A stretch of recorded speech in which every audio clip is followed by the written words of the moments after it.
All right. Hey, everyone. And thank you once again for joining us on the Remarkable Coach podcast. I am your host, Micheal Pacheco.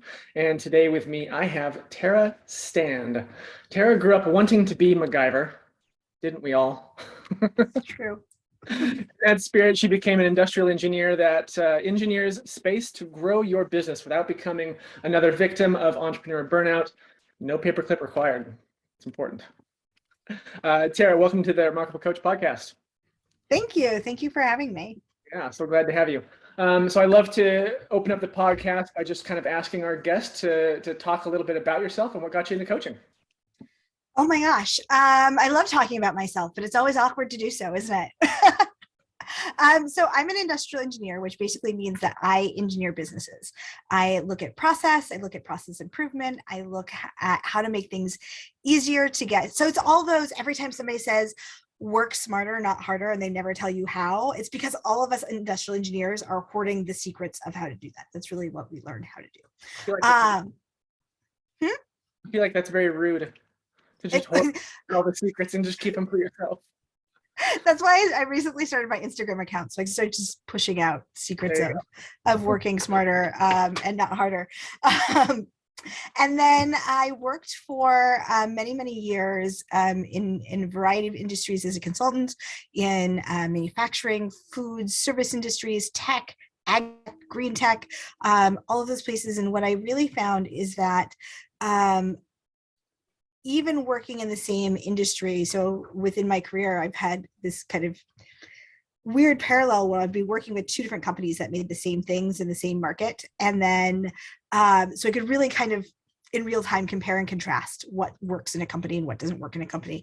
And what I noticed after about, what I noticed over the length of my 20 some odd year career at this point is that the thing that makes companies really successful, and what I mean by that is not necessarily their bottom line, though that definitely plays into it, but successful in a way that is really effortless versus a company that is constantly chasing payroll, that's constantly chasing customers, that's constantly chasing all the time, is whether or not they were very clear on what they did and what they didn't do.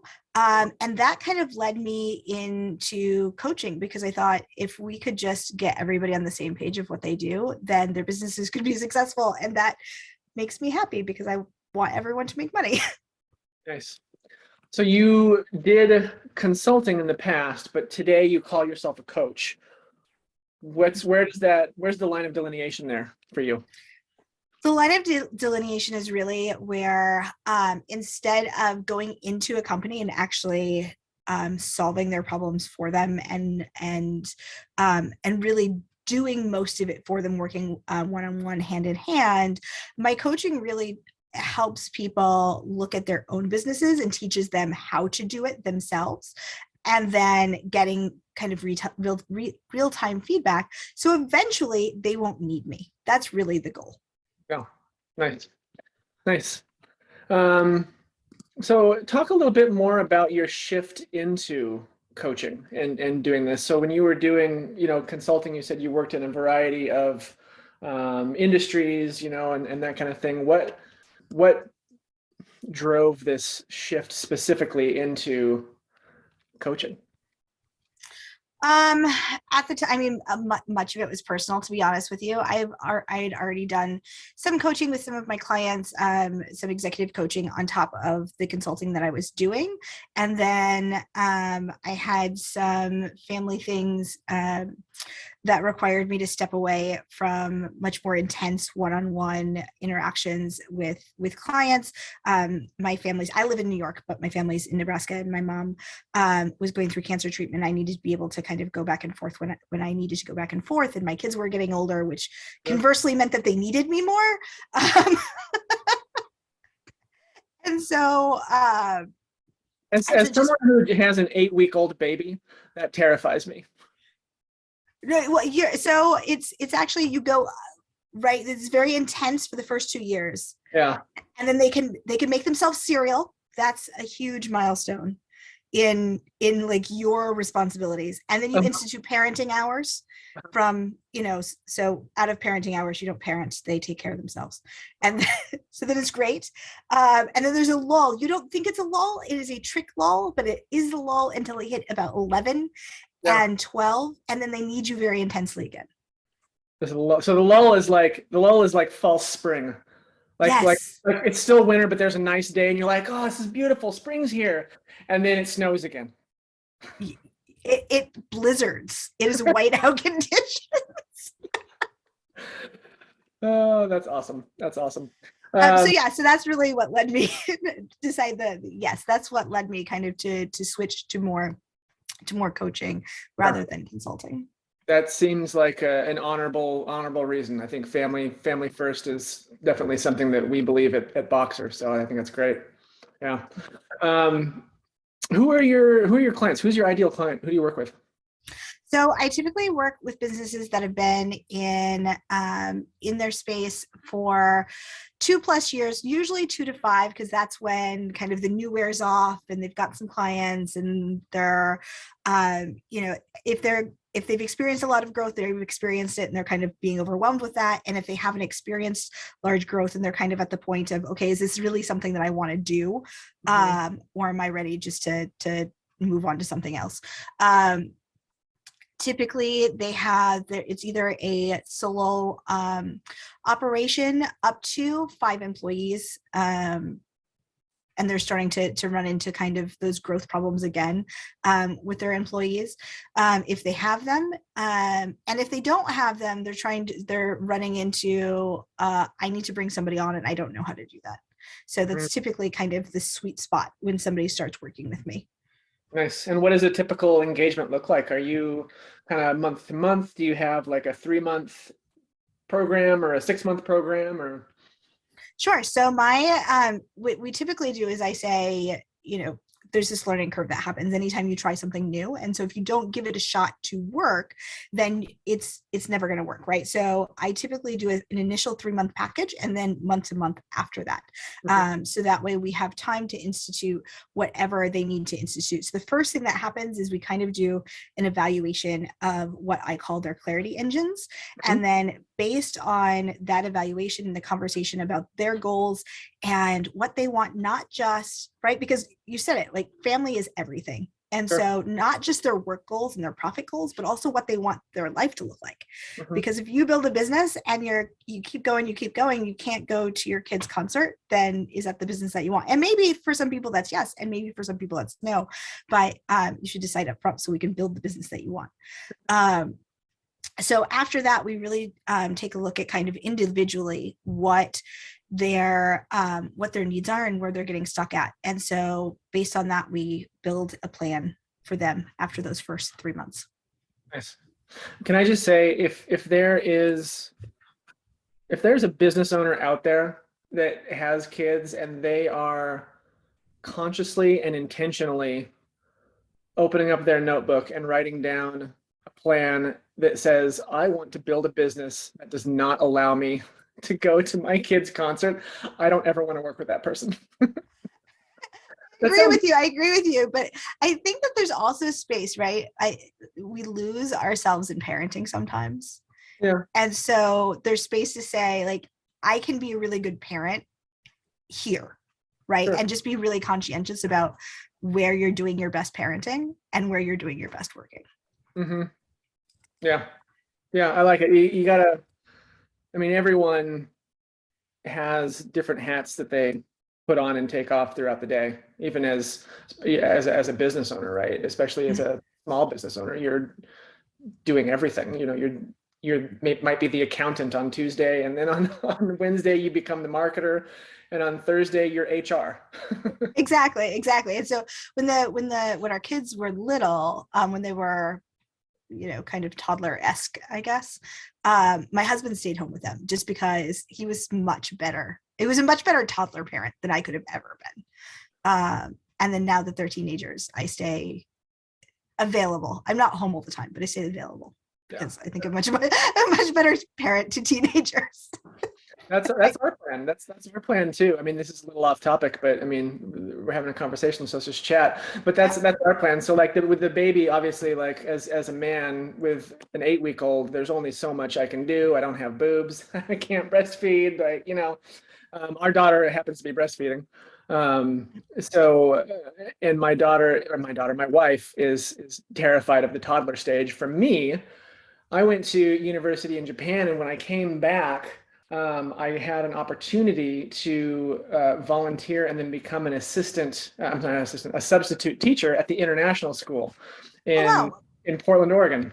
Mhm. And so I was a volunteer and substitute teacher there for pre-K through second grade. And so like I got a lot of experience with toddlers. I quite like them. I think they're fun. I'm barely an adult. 22 years old, just barely qualifying as an adult. So I'm really looking forward to that stage. And my wife is not. So I think we're going to do something similar where it's like, when it's 2, 3, 4 years old, I'm going to start having a really good time. I mean, honestly, they're great ages. They really are. And I would be remiss if I said that I didn't miss when my kids were that little, but I'm great. Like at that stage, I'm a great I'm the best kind of divorced parent. I mean, we're not divorced, but I'm the best kind of divorced parent where like I can go in and like have a really fun like, day with them or like a couple hours. And then I'm spent. And I'm like, oh, you're so needy all the time. And my Yeah. husband's like, it's fine. I got this. I mean, we'll see how it actually goes. I know obviously as a teacher at a school, you're leaving at 3 p.m., So it's like you get to go home to a nice quiet house. So we'll see how it goes in practice, but in theory, I'm very excited about it. We have a 2-year-old nephew that we're actually going to go see this weekend, and I'm super stoked because he's at a stage where he's somewhat independent and just hilarious. He's just funny. Yeah, they're ridiculous because they start having ideas and things, and they're talking about stuff. There was one kid who would not stop talking about trains, and he was very interested in like in Shinkansen and like the Japanese train system, and he Yes. was like wouldn't stop talking about it. And he was an expert at, like well he was older than 2, but I think he was like 3.5 or something. But anyways, neither here nor there. Tara, We let's digress. a little bit. Let's talk about clarity. Yeah. So when we talk about clarity, there's really kind of what I call 3 clarity engines that you have in your business. And so if one of those engines is off, right, then your business kind of goes around in circles, almost like a cartoon, right? When one of the engines goes off on a cartoon rocket, it just spins out. And that, exactly. And that's what happens to your business too. And so those 3 pieces is one that which I call your clarity code, which is really a different way of saying your mission statement. But mission statements tend to be something that people write because they have to, or they're told that they're supposed to, and then they put it on the shelf and they forget about it. What I'm talking about is really a mission statement on steroids when I talk about clarity code. And that is something that drives all of the decision making in your business. And so it is, what is the problem that you solve for your customer? So it's the one thing that your business is put on earth to do.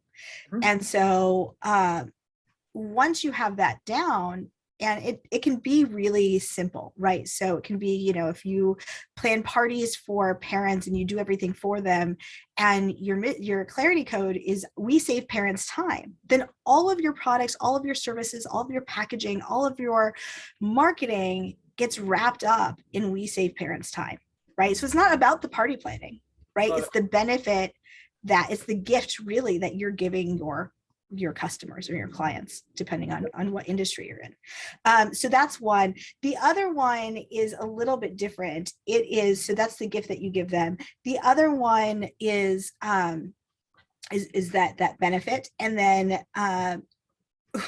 what do you bring to your company as the CEO, as the founder, as the navigator of your business that nobody else can do? So what's your secret sauce?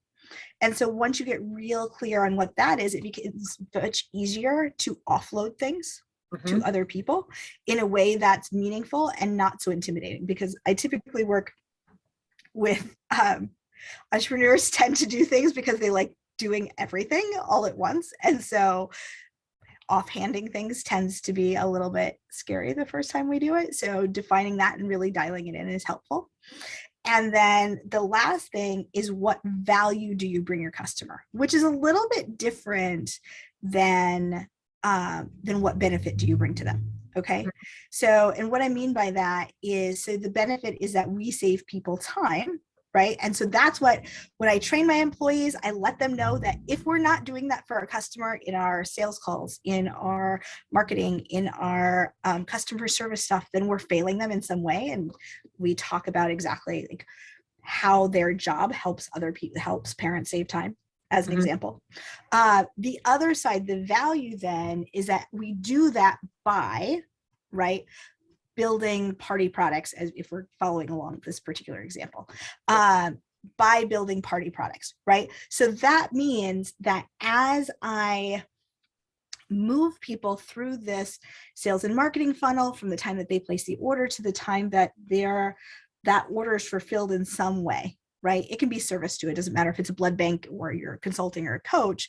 That means that as I'm tracking my time, which time is money, right? I hate that phrase, but it's true, right? It's the only thing we can't buy more of. In order to be really productive, in order to shorten that lead time and be able to service as many customers and clients as we can in a quality way, in a way that is true to our company values, that means that we're focusing on that one thing that we're delivering to them, right? So those three things, if we're really clear on what they're getting, the value that they're getting, the benefit that they're getting, and what we can bring to our company as a CEO or founder, then everything else kind of gets flushed through really quickly, whether that's decision making or delivering goods and services to our customers, onboarding new employees, making decisions about, I had one client that she made really delicious saltwater taffy, like amazing saltwater taffy. And she had gotten approached by Starbucks, and she also had these cute little boutique stores in where she lived. And they said, well, if you start selling to Starbucks, then we're not going to carry you anymore. And so she had to really make that decision about, like, am I selling to Starbucks or am I selling to these boutiques, and who am I really for? Well, the question is, then let's go back to that clarity code statement of, like, are you the person that, or are you the product that gives somebody a break in the middle of the day, or are you the product that you're gifting to someone else, right? Because if you're gifting it to someone else, then you're going to do that at a boutique store, right? So if you're making a product that you're giving to someone else, like Tiffany's, for example, right? Tiffany's doesn't make jewelry for the person who's buying it for themselves. They make jewelry for somebody who's giving a gift. Versus if you're saying, I want to get, like, I'm making this candy to give you a break in the middle of the day, then you're going to sell it to Starbucks, because that's where people are stopping for a break in the middle of the day. So that clarity code then becomes kind of that one direction that you give to all of your decision making. It makes it go very, very quickly, instead of getting, a lot of my clients end up getting, and I think lots of people do this too, they get decision paralysis, right? And so it goes back to that thing as well. I love it. I love this a lot. So this is something that we do at Boxer, and that we're frankly quite good at, is helping with branding and messaging. That's kind of what from my position, that's what I hear is kind of what you're talking about, right? Is getting very clear on your message, on your branding, like, who are you? What are you doing?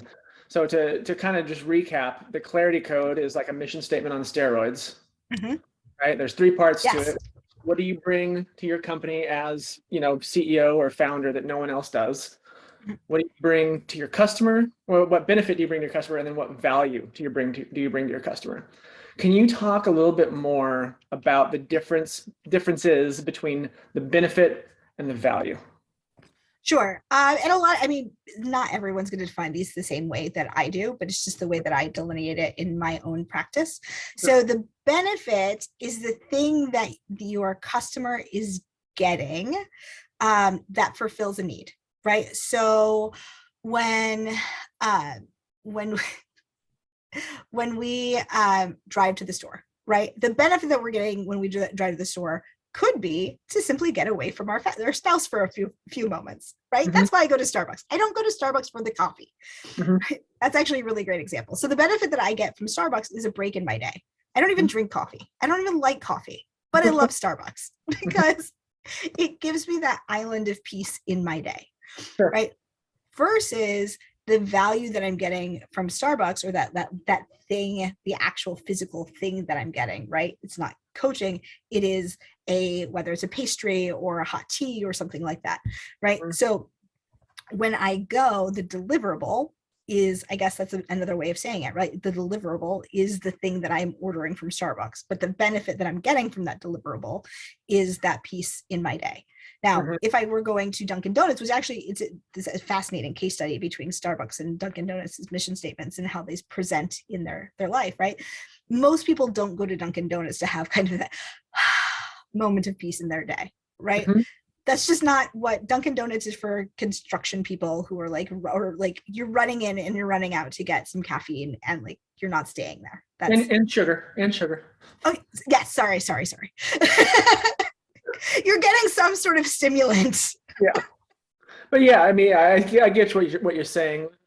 Starbucks has a certain atmosphere that you'll never find at Dunkin' Donuts. So let's circle back. I want to bring it back to the saving parents time Mhm. kind of one that we were talking about there. So we save parents time, that's the benefit then, Mhm. correct? So Right. what would the value be in that example? So in that example, the value would be, so if you're a company that sort of provides boxed parties, right? Mhm. Then the value, or sort of the thing that you're getting, the deliverable, is that party box, Mhm. Okay, yeah, right? It's the thing with all of the stuff inside. gotcha. So it's the actual deliverable. That's what you were saying, where it can be, a physical product or it could be a service, but the value is in the deliverable itself. Exactly. And the reason that we differentiate those two things is because what's important to your customer, right, Mhm. is not always the same thing that's important to you. But your Mhm. customer is who pays the bills.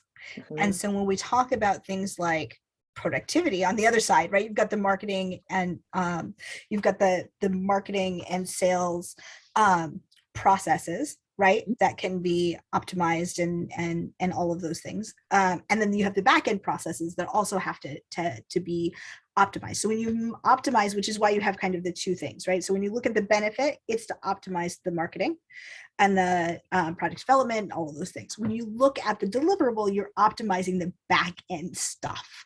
Mhm. And so that way, if I am I don't want to say wasting your time, because I don't think that anything you do in your business really wastes your time. But when you look, when you look at where you can reduce the amount of time that you're spending on something, combining it or eliminate something,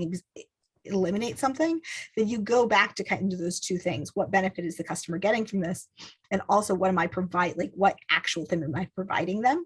Mhm. And if it doesn't hit either one of those things, my customer doesn't care about it, then why am I spending 2 hours futzing with my accounting software just to get Right. everything to look perfectly? My customer's never going to see it and they don't care. Love it. I love it. That's great. Yeah, I think this is something that more business owners need is more clarity and just understanding the difference between um, between the service that you provide, specifically for coaches, right? The Mhm. difference between the service that you provide and the benefit that is derived from that service. Right. Yeah. Absolutely. And for me, right, the service that I provide is like, I make you more productive in your business. But Mhm. the benefit from that, right, like, because productivity is kind of a crap phrase, I hate it, despite the fact that that's what I do. um, but the benefit from that is that it opens up your life to more opportunity. You get to have more choice in spending time with your family, or spending time with your hobbies, or spending time with your pets, or going on vacation, or working from anywhere you want. And so what it like I like the very real benefit that I give people is the fact that they can just breathe again, Mhm. because they don't care how I do that, Mhm. right? Just give me 5 minutes of peace that I don't have to think about where my next client's coming from. Nice. Nice. So Tara, talk a little bit about what sort of struggles did you run into when you first started doing this? And Yeah, how did you overcome them? sure. So weirdly enough, the biggest struggle that I had, because the cobbler's children have no shoes, is the clarity struggle because I can do so much, right? Because when I look at process of like, oh, but I can help you with this, and I can help you with this, and I can help with you this, and that's not realistic because, as Okay. you know, particularly as a marketer, right? Like people just can't. They lose trust after, I think it's, once you give more than 2.5 benefits, the trust starts going down, and then like you lose a lot of different things. And so part of it was for me just to settle down on exactly what that benefit was that I provided for my clients in a really succinct way, to drive all of my marketing, all of the content that I'm doing. And honestly, it took me a long time to kind of get there. I was in a very lucky and unusual position of not having to bring in money straight away. And so I just, to be honest with you, I puttered. I have a lot of friends in the entrepreneur space. I have a lot of friends in the tech kind of startup space. And so through conversations with them, conversations with clients of mine, and then ultimately I ended up going, I had a wonderful session with, she calls herself a visibility specialist, to really nail down like that one thing that you want to be seen for in the market. And that after all, I think had I not done that other work before, that wouldn't have been super productive. But that was incredibly productive, and kind of the lights clicked on. And I think always, sometimes we need to have somebody step outside of our business because we're too close to it, right? We can't see the forest for the tree sometimes, to really give us that, oh, this is what you do. It's really clear. I can do it for my clients all the time, and I'm sure you can too, right? We're just like, oh, it's so obvious. This is what you do. And they're like, oh, mind blown. For those listening to this podcast, I am nodding emphatically in the video. Frankly, we had the exact same problem, and the metaphor, the cobbler's children have no shoes. I use that all the time. I've used that on this podcast many times before, because it's just so goddamn true. If you today, if you go and look at our website, there's just nothing there. It's just something that we threw together because we needed to have a website. We had to have a place to put podcasts and a contact page and that kind of stuff, but there's nothing there. And only we've been in business doing well for 2 years plus. And there's just no website. I mean, there kind of is, but not really. And we're just starting to work on that this quarter.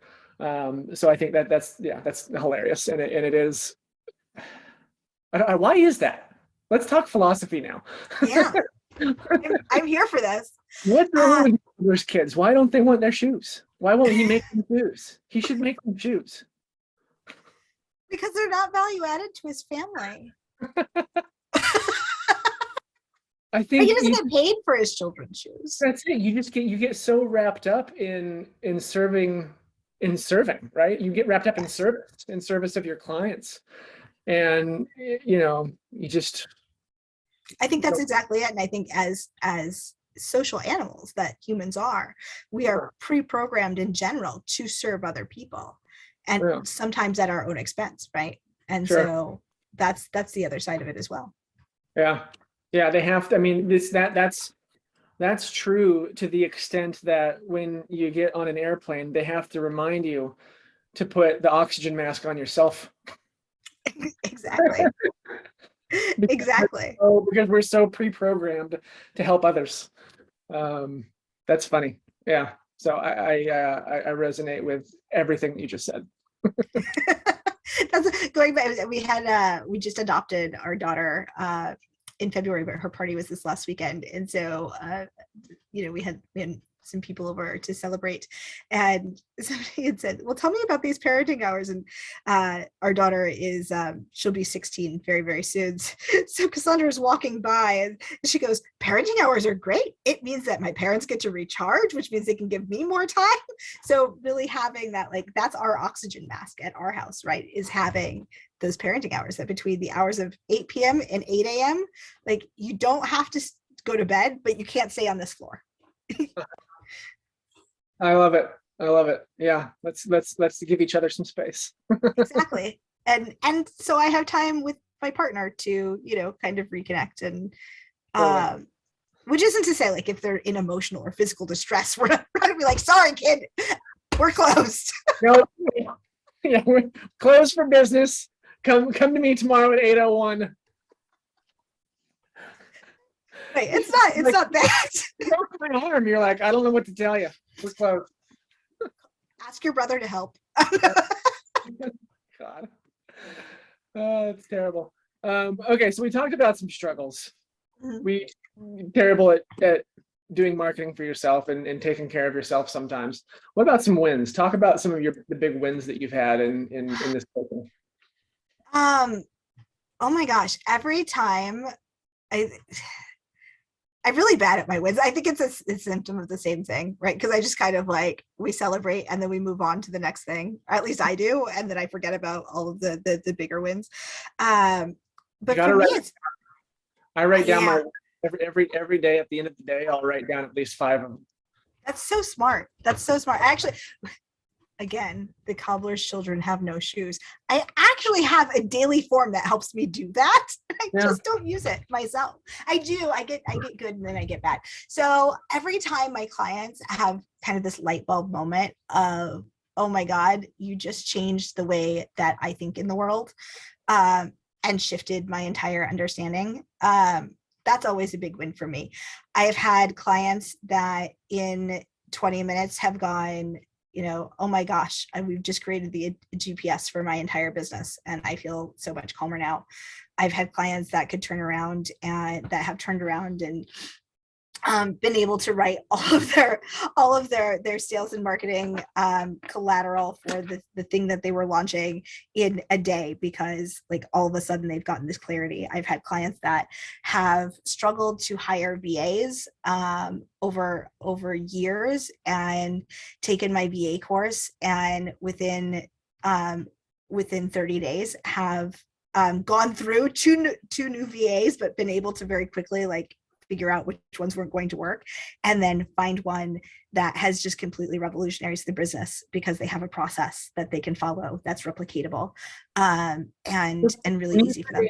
When you say struggled to hire VAs, they've had difficulty actually hiring a VA, or they've had difficulty finding one that works with their business? Both. So one, finding, but also finding somebody that works well, like, is what they needed, Right. and does the things that they need done in the way that they need them completed. Nice. Right. So I guess those process wins, the ones that say, you know, oh my gosh, I can finally take a vacation after doing the first for 2 years. I don't have to worry about it. You know, that's always fun for me. And then I have my larger clients too that have kind of, you know, wins consummate with their bottom line, if you will. But Sure.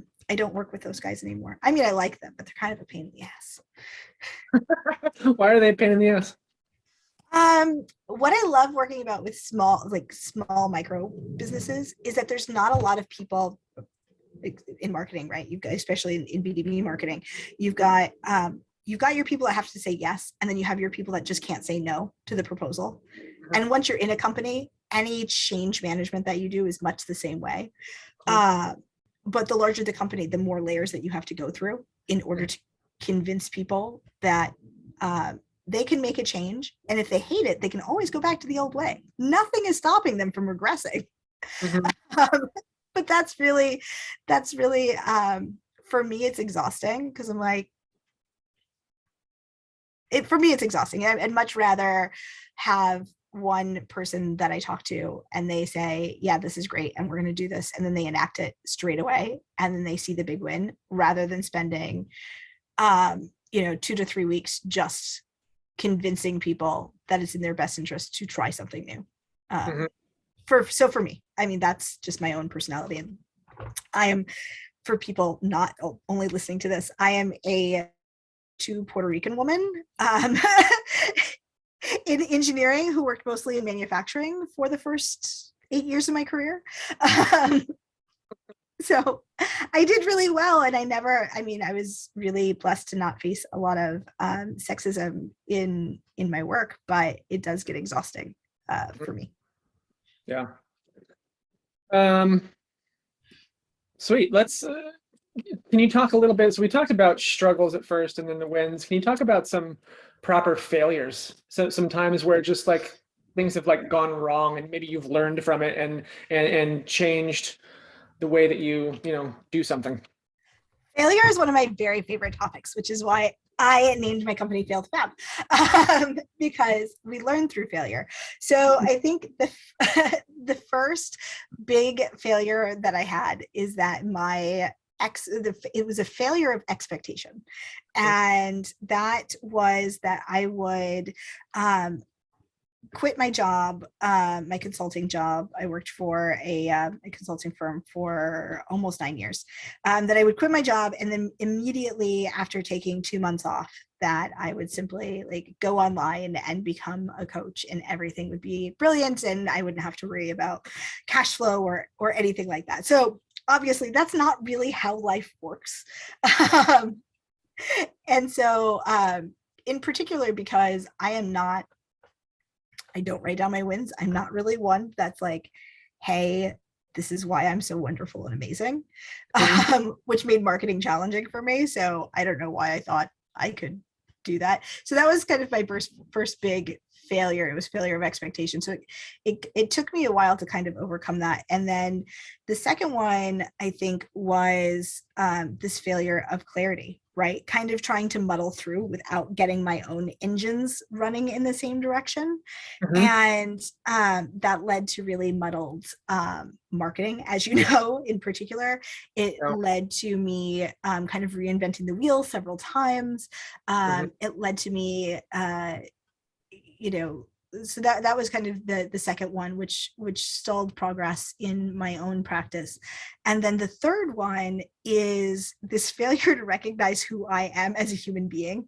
I enjoy one-on-one conversation, but I enjoy leading large. I've spoken at many conferences, and I teach large workshops and things like that because I control the front of the room.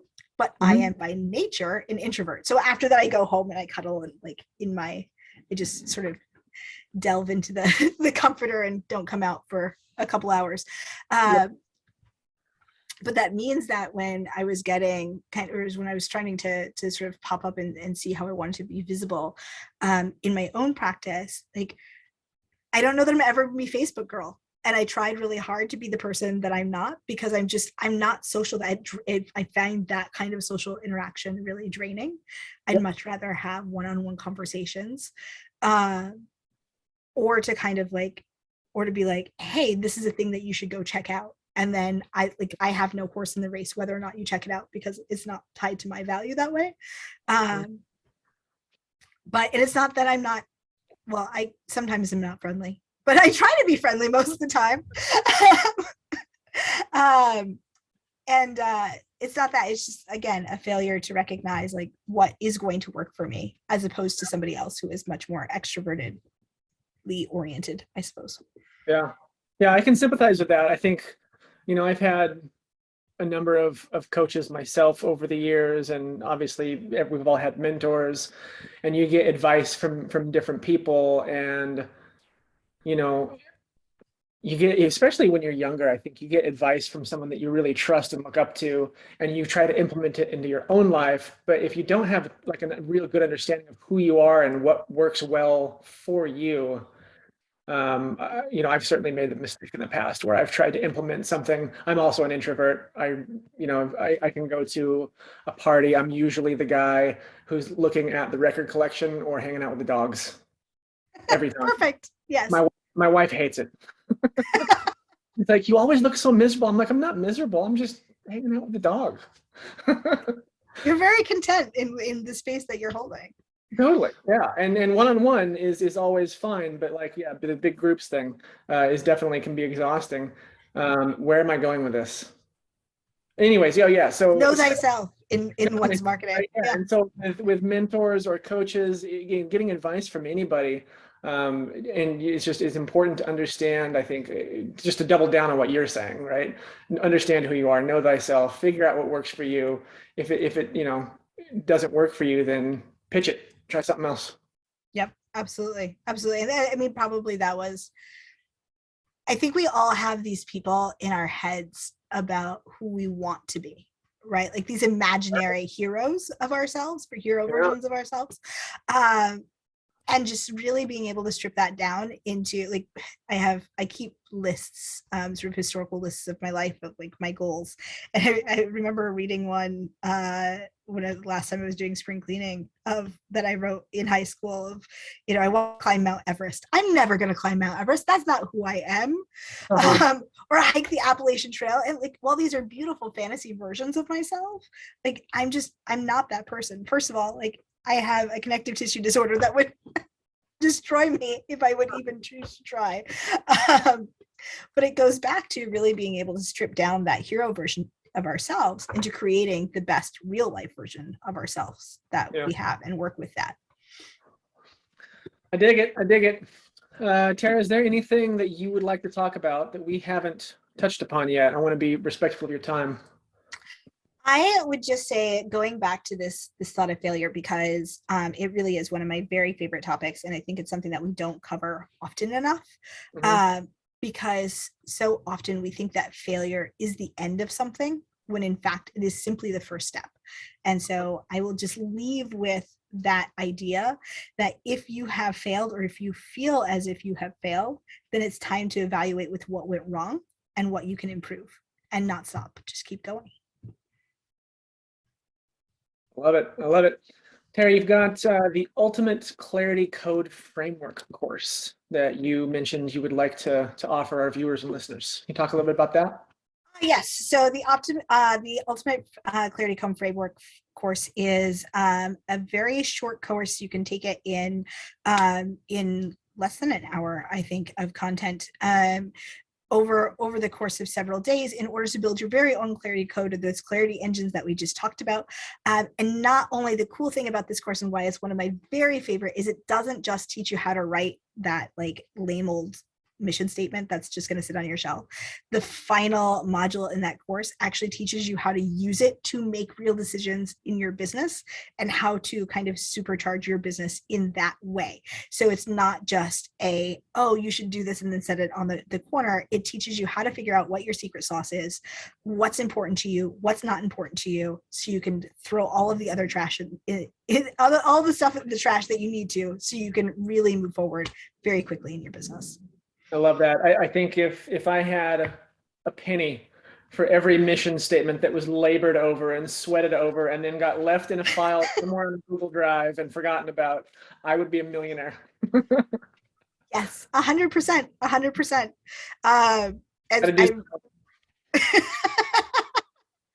And so I think that's really the secret sauce to the Ultimate Clarity Code Framework. It doesn't just teach you like how to think about it, but also what to do with it and how to use it. I love it.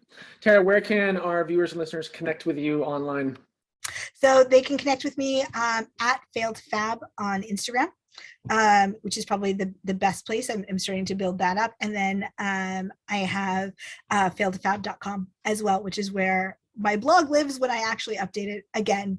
That was a failed experiment. I don't know that it's a failed experiment. It is an experiment that has not gone as well as I would have hoped.